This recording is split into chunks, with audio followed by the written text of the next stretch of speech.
এই অংশটুকু যুবক যুবতীরা খুব ভালো করে শুনেন।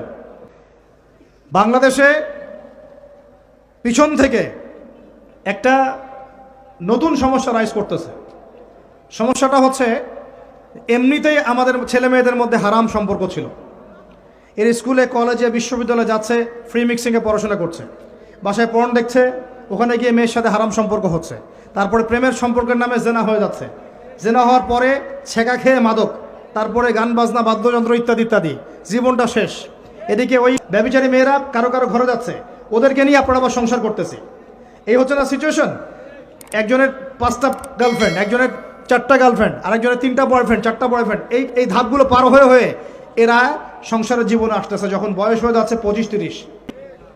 অমুসলিম ছেলে মুসলিম মেয়ের সাথে প্রেম করতেছে, বলতেছে ভালোবাসার আবার ধর্ম কি? তুমি আমি একে অপরকে মহব্বত করি, ভালোবাসি, এর মধ্যে ধর্ম আসবে কেন? বলছে তুমি আমার ধর্মে দীক্ষিত হয়ে যাও, অথবা আমি তোমার ধর্ম কবুল করে মুসলমান হয়ে যাব। এই মিথ্যা কথাগুলো প্রলোভন দিয়ে এখানে ওখানে পার্কে নিয়ে গিয়ে চটপটে ফুচকা খাওয়ায়, কফি শপে নিয়ে গিয়ে এভাবে আস্তে আস্তে আস্তে আস্তে মেয়েদেরকে লাইনে নিয়ে আসতেছে। এখন কথা হচ্ছে, আমরা যদি আমাদের বোনদের ইজ্জতকে বাঁচাইতে চাই, এই বিষয়টা সম্পর্কে সচেতন থাকতে হবে। মেয়েদেরকে ফুসলিয়ে ফাসলিয়ে এভাবে প্রেমের জালে ফেলে শেষমেশ বেডে নিয়ে গিয়ে ধর্ষণ বা গণধর্ষণ করে মেয়ের ওই ওভারির মধ্যে ওদের বীর্যপাত করে দিয়ে ওই ছেলেটার কোনো খবর পাওয়া যায় না, লাপাত্তা হয়ে যায়। কোনো কোনো ক্ষেত্রে টাকার বিনিময়ে মেয়েদেরকে পাচার করারও অভিযোগ পাওয়া গেছে।